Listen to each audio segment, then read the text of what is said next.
അതുപോലെ തന്നെ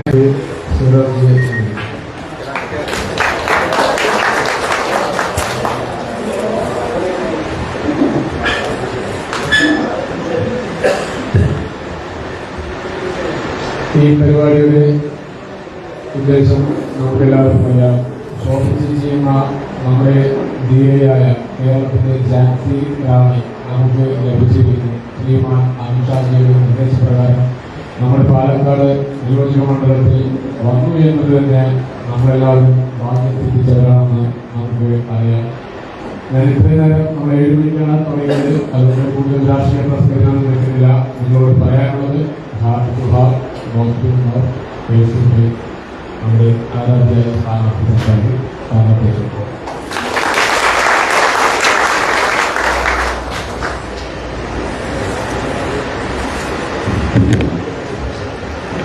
വേദിയിലുള്ള ആദരണീയനായിട്ടുള്ള ശിവരാജേട്ടൻ, ആദരണീയായിട്ടുള്ള പ്രമീള ചേച്ചി, എനിക്ക് ഏറ്റവും പ്രിയപ്പെട്ട നമ്മുടെ പ്രസ്ഥാനത്തിന് വേണ്ടി സ്വന്തം ബിസിനസ് വരെ മാറ്റിവെച്ചുകൊണ്ട് പാർട്ടിയുടെ മുഴുവൻ സമയ പ്രവർത്തനം കഴിഞ്ഞ തെരഞ്ഞെടുപ്പിൽ നിൽക്കുന്ന സ്ഥാനാർത്ഥികൾക്ക് വേണ്ടി ഏറ്റെടുത്തുകൊണ്ട് യാത്ര ചെയ്യുന്ന ശ്രീ ഹരി മേനോൻജി,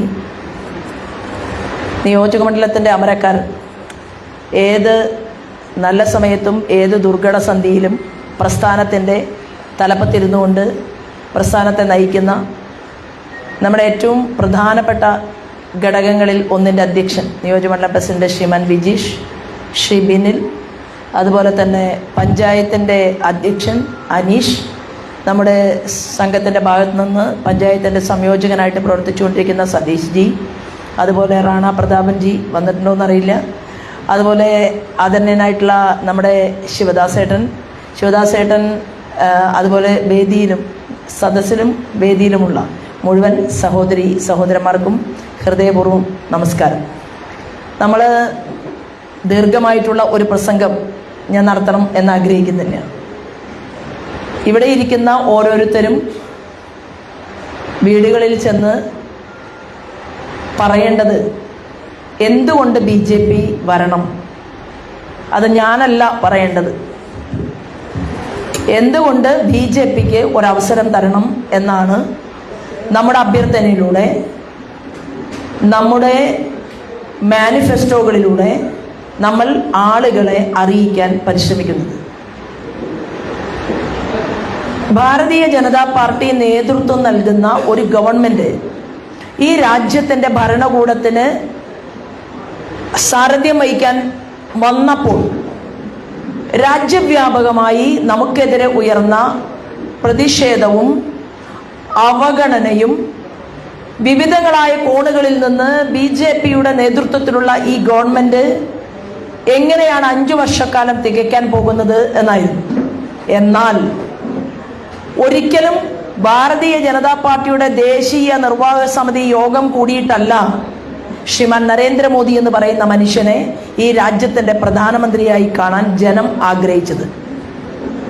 അതുപോലെ തന്നെ ഈ കേരളത്തിൽ ഭാരതീയ ജനതാ പാർട്ടി നേതൃത്വം നൽകുന്ന NDAക്ക് ഒരു സർക്കാർ ഉണ്ടായി കാണണം എന്ന് ആഗ്രഹിക്കുന്ന ജനങ്ങളാണ് കഴിഞ്ഞ പാർലമെന്റ് തെരഞ്ഞെടുപ്പിൽ ചില പാർലമെന്റുകളിൽ 28%, ചില സ്ഥലത്ത് 27%, മറ്റൊരു സ്ഥലത്ത് 29%, അതുപോലെ തന്നെ കേരള വ്യാപകമായി 20% വോട്ടുകൾ കിട്ടിയിട്ടുള്ള ഒരു വലിയ പാർട്ടിയാണ് കേരളത്തിൽ ഭാരതീയ ജനതാ പാർട്ടി. ആ പാർട്ടിയിലെ കരുത്തരായിട്ടുള്ള സംഘാടകരും പ്രവർത്തകരുമാണ് ഇവിടെ ഇരിക്കുന്ന ഓരോ വ്യക്തികളും. ഭാരതീയ ജനതാ പാർട്ടിയുടെ പ്രത്യേകത എന്താണ്? നമ്മുടെ പ്രത്യേകത എന്ന് പറയുന്നത് നമുക്കൊരു മാതൃസംഘടനയുണ്ട്. എന്തിനാണ് മാതൃസംഘടന? ഞാൻ ഉൾപ്പെടെ ഭാരതീയ ജനതാ പാർട്ടിയിൽ പ്രവർത്തിക്കുന്നവർക്ക് വീഴ്ച പറ്റിയാൽ, ഏതെങ്കിലും രീതിയിൽ ഏതെങ്കിലും സാഹചര്യത്തിൽ നമ്മുടെ വാക്കുകളിലോ പ്രവൃത്തികളിലോ തെറ്റുപറ്റിയാൽ മാതൃസംഘടന നമ്മെ വിളിച്ച് തിരുത്തും.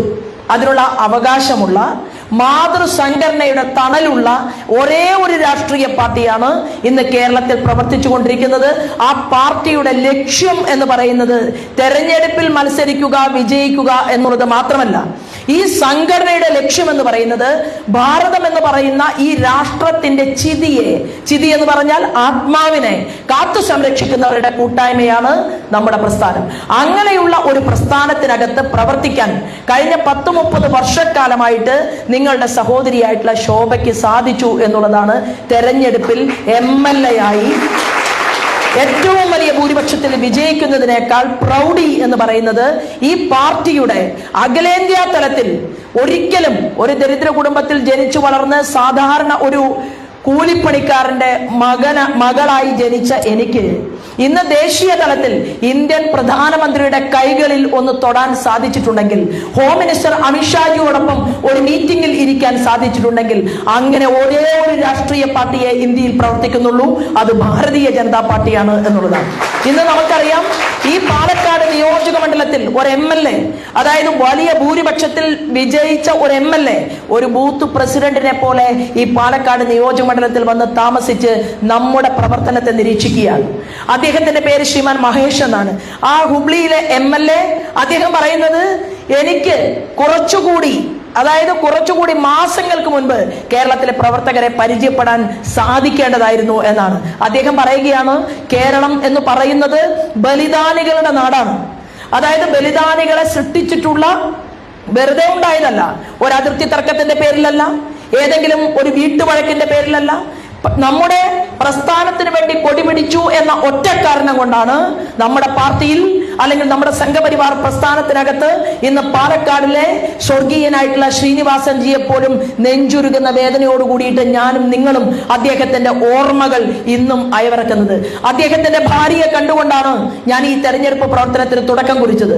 ആ സഹോദരി എന്റെ കയ്യിൽ പിടിച്ചുകൊണ്ട് പറഞ്ഞ ആ വാക്കുകൾ പ്രാവർത്തികമാക്കാൻ എനിക്ക് അവസരം കിട്ടി. ഞാൻ MLA ആയാൽ പാലക്കാടിലെ മുഴുവൻ അമ്മമാരുടെയും പെൺകുട്ടികളുടെയും ആശ്രയ കേന്ദ്രമായിരിക്കും നമ്മുടെ MLA ഓഫീസ് എന്ന് ആ സ്ത്രീക്ക്, സഹോദരിക്ക് വാക്കുകൊടുത്തുകൊണ്ടാണ് ഞാൻ ഈ തെരഞ്ഞെടുപ്പ് പോരാട്ടത്തിന്റെ മുന്നിൽ നിൽക്കുന്നത്. എത്രയോ പെൺകുട്ടികൾ വഴിയരികിൽ നമ്മളെ കാണാൻ വരികയാണ്. അതിൽ കോൺഗ്രസുകാരുടെ മക്കളുണ്ട്, മാർക്സിസ്റ്റുകാരുടെ മക്കളുണ്ട്, രാഷ്ട്രീയമില്ലാത്തവരുടെ കുട്ടികളുണ്ട്, BJPയുടെയും സംഘപരിവാർ പ്രസ്ഥാനത്തിന്റെയും ആളുകളുണ്ട്. എന്തുകൊണ്ട് കഴിഞ്ഞ തെരഞ്ഞെടുപ്പിൽ ഇവിടെ നിന്ന് ജയിച്ചു പോയിട്ടുള്ള MLAക്ക് എന്തുകൊണ്ടാണ് കോൺഗ്രസിന് വേണ്ടി വോട്ട് പിടിക്കാൻ വീട് വീടാന്തരം കയറാൻ സാധിക്കാത്തത്? എന്തുകൊണ്ടാണ് 47 വർഷക്കാലം ഈ പാലക്കാടിന്റെ MLA ആയിരുന്നത് UDFന്റെ പ്രതിനിധിയാണ്? 20 വർഷത്തിലധികം ഇടതുപക്ഷ ജനാധിപത്യ മുന്നണിക്ക് അവസരം കൊടുത്തതാണ് പാലക്കാടിലെ ജനത. എന്നിട്ട് ഈ രണ്ട് മുന്നണികളും അധികാരം കിട്ടിയപ്പോൾ എന്താണ് പാലക്കാടിന് സമ്മാനമായി നൽകിയത്? മറ്റു പല ജില്ലകളിലും വികസനത്തിലൂടെ മുന്നോട്ട് പോകുമ്പോൾ എങ്ങനെ വികസിക്കുന്നു? ഫ്ലക്സ് ബോർഡ് വെച്ചതുപോലെ കേരളത്തിന്റെ മുഖ്യമന്ത്രിയുടെ പ്രവർത്തനം കൊണ്ടല്ല. എന്താണ്? കൊച്ചിയിൽ അവിടെ അന്തർവാഹിനി കപ്പൽ ഉണ്ടാക്കിയാണ് നമ്മുടെ ചെറുപ്പക്കാർ. അവർ അവിടെ അന്തർവാഹിനി കപ്പൽ ഉണ്ടാക്കുമ്പോൾ ആ കപ്പൽ നീറ്റണിയിക്കാൻ വേണ്ടിയിട്ട് ഈ രാജ്യത്തിന്റെ ഏറ്റവും പ്രൗഢോജ്വലനായിട്ടുള്ള ലീഡർ ശ്രീമാൻ നരേന്ദ്രമോദി വരുമ്പോൾ സംസ്ഥാനത്തിന്റെ പ്രൗഢി കൊണ്ടല്ല, പക്ഷേ ഫ്ലക്സ് ബോർഡുകളിൽ എഴുതി വെക്കുന്നത് അന്തർവാഹിനി കപ്പൽ നിർമ്മിച്ചാലും ഒരു മിഠായി കട തുടങ്ങിയാലും അതിന്റെ ഗ്യാരണ്ടി പിണറായിയാണ്, കേരള മുഖ്യമന്ത്രിയാണ് എന്ന് പറഞ്ഞ് മുഴുനീളൻ ബോർഡ് വെക്കാൻ ഭാഗ്യം സിദ്ധിച്ച ഒരു മുഖ്യമന്ത്രിയാണ് കേരളത്തിലുള്ളത്. കാരണം എന്താണ്? രാജ്യസ്നേഹിയായ ഒരാൾ ഇന്ത്യയുടെ പ്രധാനമന്ത്രിയായിട്ടിരിക്കുകയാണ്. ദുർവ്യയത്തിലൂടെ, തെറ്റുകളിലൂടെ ഈ കേരളത്തിന്റെ സാമ്പത്തിക മേഖല അധപ്പതനത്തിൽ എത്തി നിൽക്കുന്ന സമയത്ത് 1 ഇഞ്ച് പോലും കേരളത്തിന് മുന്നോട്ട് പോകാൻ സാധിക്കില്ല എന്ന് മനസ്സിലായപ്പോൾ, ട്രഷറി സ്തംഭനാവസ്ഥയിലായപ്പോൾ ഇവിടെ നിന്ന് കേരളത്തിന്റെ മുഖ്യമന്ത്രി വിളിച്ചത് KV തോമസ് മാഷെയാണ്. ആരാണ് ശ്രീമാൻ KV തോമസ്? KV തോമസ് മാഷ് 1/2 ഡസൻ കോൺഗ്രസിന്റെ കേന്ദ്രമന്ത്രിമാരുടെ കൂട്ടത്തിലുണ്ടായിരുന്ന ഒരാളാണ്. കേന്ദ്രത്തിൽ കോൺഗ്രസിന്റെ ഭാഗമായി പ്രവർത്തിക്കുകയും ജീവിക്കുകയും ചെയ്തപ്പോ 6 കേന്ദ്രമന്ത്രിമാർ കോൺഗ്രസിനുണ്ടായിട്ട് 27 കൊല്ലം കാത്തിരിക്കേണ്ടി വന്നു കേരളത്തിൽ കൊല്ലത്തൊരു ബൈപ്പാസ് തുറക്കാൻ എന്നുള്ളതാണ്. എന്നാൽ ഒരു കേന്ദ്രമന്ത്രിയും ഉണ്ടായിട്ടല്ല, 96% പണവും ഞാനാണ് തന്നത് മിസ്റ്റർ പിണറായി വിജയൻ എന്ന് നിതിൻ ഗഡ്കരി എന്ന് പറയുന്ന കേന്ദ്രമന്ത്രി അദ്ദേഹത്തിന്റെ മുഖത്ത് നോക്കി സംസാരിച്ച ഒരു മീറ്റിംഗ് എന്റെയും നിങ്ങളുടെയും മുന്നിൽ ദൃശ്യമാധ്യമങ്ങളിലൂടെ ഞാനും നിങ്ങളും കണ്ടതാണ്. 4% മാത്രം റോഡിന് വേണ്ടി പണം കൊടുത്തുകൊണ്ട് നഗലിക്കുന്ന ഒരു ഗവൺമെന്റ്. എന്നാൽ കേരളത്തിന്റെ പ്രതിപക്ഷമോ?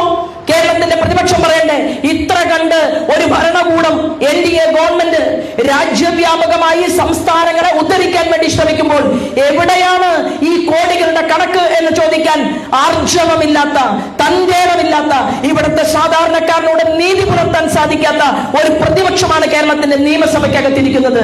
അവിടെയാണ് ഭാരതീയ ജനതാ പാർട്ടി ആ നിയമസഭയ്ക്കകത്ത് പോകേണ്ടതിന്റെ ആവശ്യം. ശോഭയ്ക്ക് വേണ്ടിയിട്ടല്ല, പാലക്കാടിന് വേണ്ടിയിട്ടല്ല. ഇവിടെ നിന്ന് കേരളത്തിൽ ഒരു ഡബിൾ എഞ്ചിൻ സർക്കാർ ഉണ്ടാക്കണമെന്ന് നമ്മൾ ആഗ്രഹിക്കുന്നത് പാർശ്വവൽക്കരിക്കപ്പെട്ടവർക്ക് വേണ്ടി, ടെക്നോളജിസ്റ്റുകൾക്ക് വേണ്ടി, ഇവിടെ ചന്ദ്രനിൽ പോയി പൊട്ടുകുത്തുന്ന ശാസ്ത്രജ്ഞനെയും പാടത്ത് 24 മണിക്കൂറും ഉഴുതുമറിച്ചുകൊണ്ട് തന്റെ ശരീരത്തിലും തന്റെ വസ്ത്രത്തിലും ചെളിയും ചേറും നിറഞ്ഞുകൊണ്ട് വീടിനകത്തേക്ക് കയറി വരുമ്പോൾ വിവാഹപ്രായമെത്തി നിൽക്കുന്ന പെൺകുട്ടിക്ക് വിവാഹം കഴിച്ചു കൊടുക്കാൻ ഗതിയില്ലാത്ത പാവപ്പെട്ട അച്ഛന്റെയും അമ്മയുടെയും മുഖം ഈ കേരളത്തിൽ കാണുന്ന സമയത്ത് ആ നെൽകർഷകന്റെ ആത്മാഭിമാനത്തെ പണയം വെച്ചുകൊണ്ട് നിങ്ങൾ മരിച്ചാലും കുഴപ്പമില്ല, ഞങ്ങൾ നെല്ലിന് വില തന്ന് സംഭരിക്കാൻ തയ്യാറല്ല എന്ന് പറയുന്ന ധിക്കാരപരമായ സമീപനം കേരളത്തിന്റെ നിയമസഭയ്ക്കകത്ത് തീരുമാനമെടുക്കുമ്പോൾ ആന്ധ്രയിൽ പോയി അരി വാങ്ങിയിട്ട് പണം കൊടുത്ത് അതിൽ കമ്മീഷൻ അടിക്കുന്ന ഒരു ഭരണകൂടത്തിന്റെ കാവൽക്കാരായിട്ട് ഇവർ നിൽക്കുമ്പോൾ നമ്മുടെ നാട്ടിൽ മാറ്റം വേണ്ടേ എന്നുള്ള ചോദ്യം അത് പാലക്കാട് ചോദിക്കും, അത് മലമ്പുഴയിലും ചോദിക്കും, അത് കേരളത്തിൽ വ്യാപകമായി കാസർഗോഡ് മുതൽ തിരുവനന്തപുരം വരെ ചർച്ച ചെയ്യപ്പെടും. ഇന്നലെ പാർട്ടിയുടെ സംസ്ഥാന അധ്യക്ഷൻ പറഞ്ഞു, എന്താണ്? കോൺഗ്രസിന്റെ അധ്യക്ഷൻ ശ്രീമാൻ വി ഡി സതീശൻ പറഞ്ഞു പാലക്കാട് ഒരു ഡീലാണ് നടക്കുന്നത്. അപ്പൊ നമ്മുടെ സംസ്ഥാന അധ്യക്ഷൻ പറഞ്ഞത് ശോഭാ സുരേന്ദ്രൻ വലിയ ഭൂരിപക്ഷത്തിൽ വിജയിക്കുമെന്ന് ഉറപ്പ് വന്നതുകൊണ്ട് അതിന്റെ ഭയപ്പാട് കൊണ്ടാണ് ശ്രീമാൻ വി ഡി സതീശൻ ഇത്തരത്തിലൊരു സ്റ്റേറ്റ്മെന്റ് ഇറക്കിയിട്ടുള്ളത് എന്ന് തത്സമയം കേരളത്തിന്റെ സംസ്ഥാന പ്രസിഡന്റിന് ഇവിടുത്തെ പ്രതിപക്ഷ നേതാവിന് മറുപടി കൊടുക്കാൻ സാധിച്ചു എന്നുള്ളതാണ്. ഞാൻ പറയാൻ ആഗ്രഹിക്കുന്നത്, ഒരു ഡീൽ നമ്മൾ പാലക്കാട് വെച്ചിട്ടുണ്ട്. ആ ഡീൽ പൂർത്തീകരിക്കാൻ തന്റേടികളായിട്ടുള്ള ഇവിടെ ഇരിക്കുന്ന മുഴുവൻ എന്റെ സഹോദരന്മാരും ആ ഡീൽ പൂർത്തീകരിക്കാൻ വേണ്ടിയിട്ടാണ് നമ്മൾ ഇവിടെ ഒരുമിച്ച് കൂടിയിട്ടുള്ളത്. എന്താണ് ആ ഡീൽ? ആ ഡീൽ എന്ന് പറയുന്നത് കോൺഗ്രസിലെ നല്ലവരായ മുഴുവൻ ആളുകളുടെയും വീടുകളിൽ നമ്മൾ നമ്മുടെ മാനിഫെസ്റ്റോയുമായി, പ്രകടന പത്രികയുമായി കയറണം. മാർക്സിസ്റ്റ് പാർട്ടിയുടെ കുടുംബങ്ങളിൽ കയറണം. അവിടെ ചെന്നിട്ട് ചോദിക്കണം, നിങ്ങളുടെ മക്കൾ ഇവിടുത്തെ മയക്കുമരുന്ന് മാഫിയക്കെതിരെ പ്രതികരിക്കാൻ നിങ്ങൾ തയ്യാറാണെങ്കിൽ നമുക്കൊരു ആഭ്യന്തര വകുപ്പ് മന്ത്രി വേണം എന്ന് പറയാൻ ഭാരതീയ ജനതാ പാർട്ടിയുടെ പ്രവർത്തകന്മാർ വീടുകളിൽ കയറണം. 48 മണിക്കൂർ ആഭ്യന്തര വകുപ്പ് മന്ത്രിയുടെ കസേര കിട്ടിയാൽ സ്വർണം കെട്ടവനെ ഇരുമ്പടിക്കുള്ളിൽ പൂട്ടുമെന്ന് പ്രഖ്യാപിക്കാൻ, ഇവിടെ ഒരു ഭരണകൂടത്തെ സൃഷ്ടിക്കാൻ ഞങ്ങളുണ്ട് എന്ന് വീടുകളിൽ കയറി ഇറങ്ങിക്കൊണ്ട് പറയാൻ ബിജെപിക്ക് മന്ത്രിമാരുണ്ടാകണം. അതിന് എൻഡിഎക്ക് ഒരു മുഖ്യമന്ത്രി ഉണ്ടാകണം. ഒന്നും കണ്ടാൽ മനസ്സിലാക്കാത്ത ആളല്ല ശ്രീമാൻ അമിത്ഷാജി. തിരുവനന്തപുരത്ത് വലിയ ഒരു കെട്ടിടം, ഭാരതീയ ജനതാ പാർട്ടിയുടെ കെട്ടിടത്തിൽ ഉദ്ഘാടന കർമ്മം നിർവഹിക്കുന്ന ദിവസം രാവിലെ നമ്മുടെ കേന്ദ്രത്തിലെ രാഷ്ട്രീയ ചാണക്യനായിട്ടുള്ള ശ്രീമാൻ അമിത്ഷാജി ചോദിച്ച ചോദ്യം എന്താണെന്ന് അറിയുമോ? 2.5% മാത്രം വോട്ടുള്ള ത്രിപുരയിൽ അവിടെ മുഖ്യമന്ത്രിയെ സൃഷ്ടിക്കാൻ ആ ത്രിപുരയ്ക്ക് സാധിച്ചുവെങ്കിൽ, പശ്ചിമ ബംഗാളിൽ അതിപ്രഗത്ഭമായിട്ടുള്ള രൂപരേഖയിലൂടെ അവിടുത്തെ ഭാരതീയ ജനതാ പാർട്ടിക്ക് മുന്നേറാൻ സാധിക്കുന്നുവെങ്കിൽ, മധ്യപ്രദേശിന്റെ മുഖ്യമന്ത്രിയും രാജസ്ഥാന്റെ മുഖ്യമന്ത്രിയും ഹരിയാനയുടെ മുഖ്യമന്ത്രിയും ഡൽഹിയുടെ മുഖ്യമന്ത്രിയും 16 സംസ്ഥാനങ്ങളിൽ താമര ചിഹ്നത്തിൽ ഒറ്റയ്ക്ക് ജനങ്ങളുടെ വോട്ടും നേടിയെടുത്തുകൊണ്ട് ഏറ്റവും വലിയ പാർട്ടിയായി ഇന്ത്യയിലെ 16 സംസ്ഥാനങ്ങൾ ഭരിക്കാൻ ഭാരതീയ ജനതാ പാർട്ടിക്ക് സാധിച്ചിട്ടുണ്ടെങ്കിൽ, 20%-ലധികം വോട്ടുള്ള കേരളത്തിൽ നമുക്ക് മുഖ്യമന്ത്രിയെ സൃഷ്ടിക്കണം.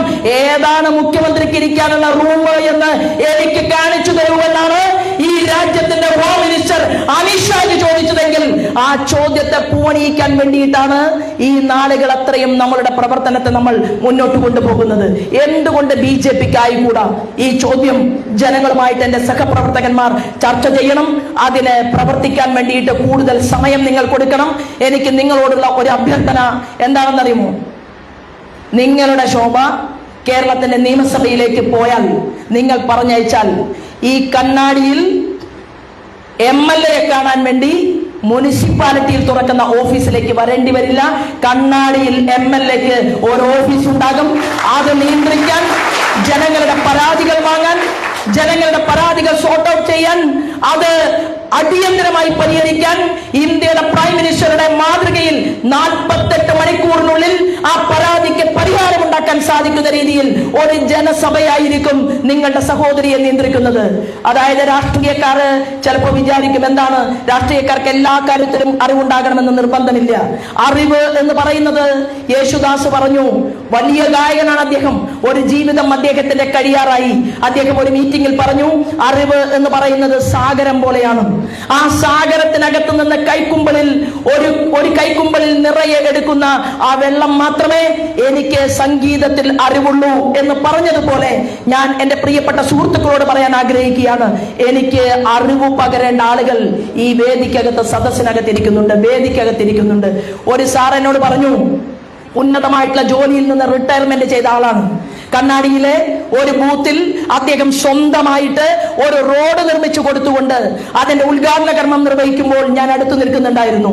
അദ്ദേഹം അവിടെ കൂടി ആളുകളോട് പറഞ്ഞു, എന്താണെന്നറിയുമോ, ഞാൻ ശോഭാ സുരേന്ദ്രൻ വിജയിക്കുകയാണെങ്കിൽ 1 രൂപ പോലും ശമ്പളം പറ്റാതെ ശോഭാ സുരേന്ദ്രനോടൊപ്പം 24 മണിക്കൂറും ഒരു ക്ലർക്കിനെ പോലെ ജോലി ചെയ്യുമെന്ന് പറയാൻ ആ സഹോദരന് ആ ബൂത്തിൽ നിന്നുകൊണ്ട് സാധിച്ചു. ISROയുടെ വലിയ ഉന്നതമായിട്ടുള്ള പദവിയിലിരുന്ന ISROയുടെ ഡയറക്ടർ പോസ്റ്റിൽ ഇരുന്നുകൊണ്ട് റിട്ടയർമെന്റ് ചെയ്ത മനുഷ്യൻ പറയുകയാണ്, ഞാൻ തിരുവനന്തപുരത്ത് നിന്ന് എന്റെ 1 മാസത്തിൽ പകുതി ദിവസവും ഞാൻ പാലക്കാട് ജില്ലയിലായിരിക്കും താമസിക്കുക എന്ന് പറയാൻ ഒരു വലിയ ശാസ്ത്രജ്ഞൻ നമുക്ക് വേണ്ടി തയ്യാറാകുന്നു എന്ന് പറഞ്ഞാൽ അത് ശോഭാ സുരേന്ദ്രന് വേണ്ടിയിട്ടല്ല, ഈ പ്രസ്ഥാനത്തിന് വേണ്ടി ത്യാഗം ചെയ്ത നിരവധിയായിട്ടുള്ള ആളുകളുടെ കണ്ണീരിന് കണക്ക് പറയാൻ വേണ്ടിയിട്ടാണ്. മാത്തൂരിലെയും കണ്ണാടിയിലെയും പിരായിരിയിലെയും ഇവിടുത്തെ കർഷക തൊഴിലാളികളുമായി സംസാരിക്കാൻ, പാടശേഖര സമിതിയുമായിട്ട് സംസാരിക്കാൻ, ചർച്ച ചെയ്യാൻ, അവരുടെ അഭിപ്രായങ്ങൾ സ്വാംശീകരിച്ചെടുക്കാൻ വേണ്ടി അഗ്രികൾച്ചർ യൂണിവേഴ്സിറ്റിയിലെ പ്രൊഫസർമാർ ഞാനും നിങ്ങളും അറിയാതെ ഇവിടെ യാത്ര ചെയ്യുകയാണ്. കഴിഞ്ഞ 1 മാസക്കാലമായിട്ട് ഡൽഹിയിൽ നിന്നും മധ്യപ്രദേശിൽ നിന്നും ഗുജറാത്തിൽ നിന്നുമുള്ള ആളുകൾ ഇവിടെ ആളുകൾക്കിടയിൽ പണിയെടുക്കുകയാണ്. എനിക്ക് നിങ്ങളോടുള്ള ഒരു അഭ്യർത്ഥന എന്ന് പറയുന്നത്, നമുക്ക് പാലക്കാടിനെ മാറ്റണം. സുവർണ കോറിഡോറിന്റെ ഭാഗമായി ഈ കേരളം മാറുമ്പോൾ, കേരളത്തിൽ കേന്ദ്രത്തിന്റെ വികസന പദ്ധതികൾ വരുമ്പോൾ അവിടെ നിയമസഭയിൽ കൊടുത്ത പൈസയുടെ കണക്ക് ചോദിക്കാൻ ശോഭയ്ക്ക് ഒരു അവസരം തരണം എന്ന് അപേക്ഷിച്ചുകൊണ്ടാണ് ഞാൻ നിങ്ങളുടെ മുന്നിൽ നിൽക്കുന്നത്. അതിന് എല്ലാവരും കൂടുതൽ സമയം സംഘടനാ പ്രവർത്തനത്തിന് വേണ്ടി നൽകണം എന്ന് പറയാനുള്ള ആധികാരികമായിട്ടുള്ള നിങ്ങളുടെ സഹോദരിയാണ് ഞാൻ. എന്താ കാരണം നിങ്ങൾ ഇവിടെ ഇരിക്കുന്ന സ്ത്രീകളിൽ ആരെങ്കിലും 10 ദിവസം വീട് വിട്ട് പെട്ടിയും കിടക്കയുമായി സംഘടനാ പ്രവർത്തനത്തിന് പോയിട്ടുണ്ടോ? ഇല്ല. ഇവിടെ ഇരിക്കുന്ന അനവധിയായിട്ടുള്ള സഹോദരന്മാരോട് ഞാൻ ചോദിക്കാൻ ആഗ്രഹിക്കുന്നു, നിങ്ങൾ പാലക്കാടിൽ ധാരാളം പ്രവർത്തിച്ചിട്ടുണ്ട്, ശരിയാണ്. എന്നാൽ നിങ്ങളുടെ ഭാര്യയെ കാണാൻ, മക്കളെ കാണാൻ നിങ്ങൾ എത്ര ദിവസത്തിനകമാണ് നിങ്ങൾ തിരിച്ച് ആ വീട്ടിലേക്ക് എത്തിയിട്ടുള്ളത്? ഞാൻ നിങ്ങളോട് പറയാൻ ആഗ്രഹിക്കുകയാണ്, സംഘടന തീരുമാനമെടുത്ത ഏതൊരു സമയത്തും പെട്ടിമുറുക്കി പറയുന്ന സ്ഥലങ്ങളിൽ എല്ലാം യാത്ര ചെയ്ത് 1 മാസത്തിൽ 28 ദിവസവും ഈ സംഘടനാ പ്രവർത്തനത്തിന്റെ ഭാഗമായി ഞാൻ നിന്നത് നിങ്ങൾ എനിക്ക് നൽകിയിട്ടുള്ള കരുത്തുകൊണ്ടാണ്. അതുകൊണ്ട് ഞാൻ നിങ്ങളോട് താഴ്മയായിട്ടുള്ള അപേക്ഷ എന്ന് പറയുന്നത്, ചെറിയ വോട്ടിന്റെ ഭൂരിപക്ഷത്തിൽ നമുക്ക് വിജയിച്ചാൽ പോരാ, മിനിമം 30,000 വോട്ടിന്റെ ഭൂരിപക്ഷത്തിൽ ഇവിടെ നിന്ന് നമുക്ക് വിജയിക്കണം. അതിനുള്ള സ്ട്രാറ്റജിയാണ് ഇവിടെ ഉണ്ടാക്കിയെടുക്കേണ്ടത് എന്ന് മാത്രം സൂചന നൽകിക്കൊണ്ട് ഇന്ന് ഞാൻ എന്താണോ അതിന്റെ അപ്പുറത്തുള്ള പ്രവൃത്തി നാടിന് വേണ്ടി, നമുക്ക് വേണ്ടി ഒരുമിച്ച് ചെയ്യാം എന്ന വാക്ക് നൽകിക്കൊണ്ട് ഞാൻ എൻ്റെ വാക്കുകൾ നിർത്തുന്നു. വന്ദേ മാതരം.